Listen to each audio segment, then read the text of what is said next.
In December 2015, two articles dropped within hours of each other, one from Wired, another from Gizmodo.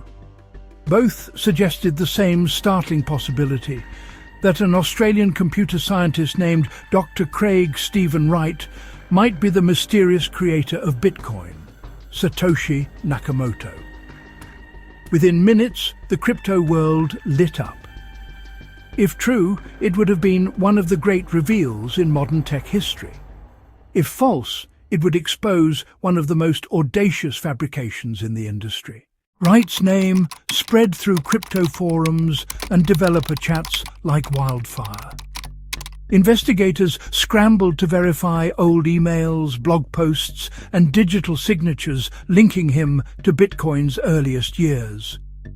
Within hours, Australian Federal Police raided his Sydney home and offices on tax grounds, officially unrelated but suspiciously timed.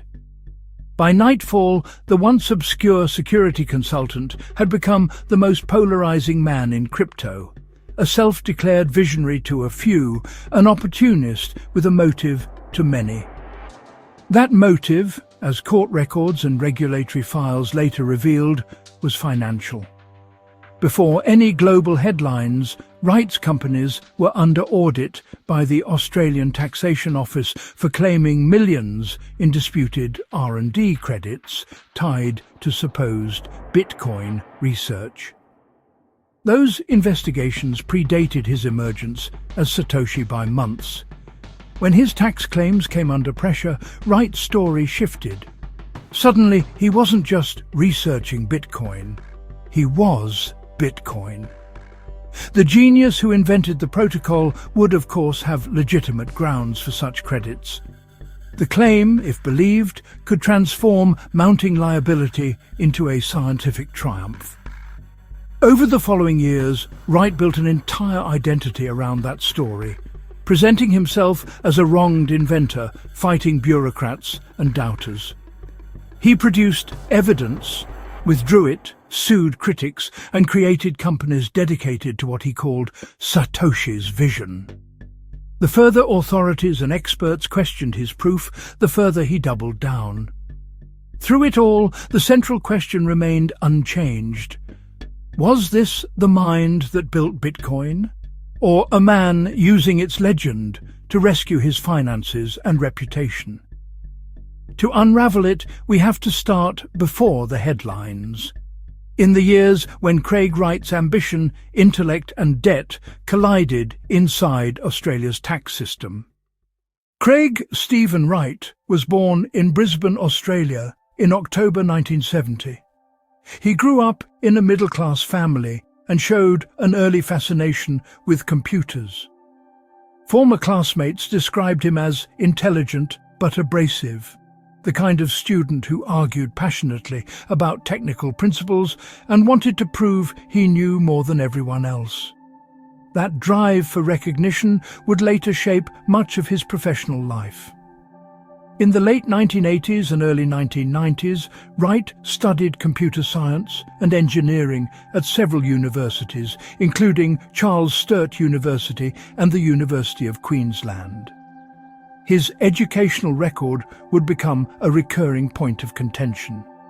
Wright often cited multiple postgraduate degrees and doctorates, while journalists later found some of those claims difficult to verify.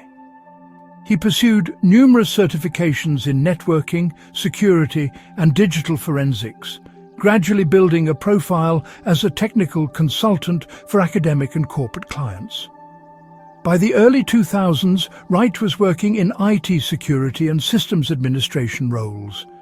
He became involved with the cybersecurity firm Aussiemail, one of Australia's earliest internet service providers, and later established his own companies focusing on digital forensics and enterprise security.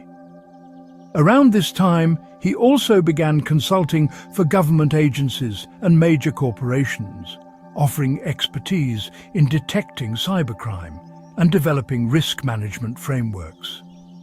On paper, Wright's resume painted him as a legitimate expert in the theoretical underpinnings of cryptography and data systems. His technical writings from this period provide an interesting window into his mindset. In blog archives and academic submissions, Wright discussed topics like distributed architectures, privacy technologies, and digital currencies, themes that predated Bitcoin's 2008 white paper. Some posts from as early as 2007 referenced an idea called BitCash, which he described as a peer-to-peer payment system not reliant on banks. These fragments became central evidence years later when investigators scoured his old writings for proof of early Bitcoin involvement. Still, Wright's professional reputation in Australia remained mixed. Colleagues acknowledged his technical competence, but often questioned the credibility of his self-promotion. His business ventures were ambitious, but not always sustainable. In 2007, he founded a company called De Morgan Limited, through which he planned to build a bank for the unbanked using digital currency. The idea never fully materialized, but apparently it hinted at Wright's long-standing obsession with reshaping global finance. He also became involved with the Sydney-based data center project, Cloudcroft, which aimed to provide hosting for supercomputing and cryptocurrency research. Wright reportedly poured massive sums into the venture, claiming government grants and R&D tax offsets. Years later, Australian tax officials would scrutinise many of those deductions, leading to investigations into his filings. The timing would later overlap with the early Bitcoin years, another connection conspiracy theorists would dissect. One crucial thread connecting Wright's pre-Bitcoin career was his interest in security auditing and forensic traceability. He often argued online that privacy in digital cash didn't mean anonymity. It meant controlled transparency, where transactions could be audited when necessary. That philosophy contrasts sharply with the libertarian ethos held by early Bitcoin adopters, many of whom valued complete anonymity from government oversight. It's an irony that would define how the Bitcoin community reacted when Wright eventually claimed to be its creator. By 2008, Wright had assembled a network of contacts that included cryptographers, academics, and technology entrepreneurs in Australia and abroad.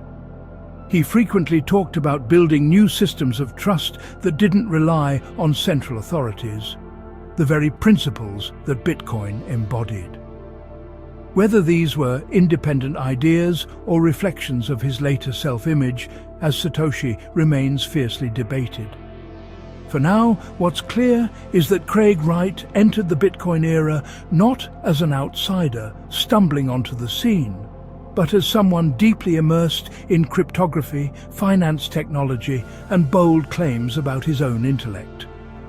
He wasn't yet Satoshi Nakamoto in the eyes of the world, but he already carried the blend of technical knowledge, ambition, and ego that would later make that claim plausible to some and infuriating to others.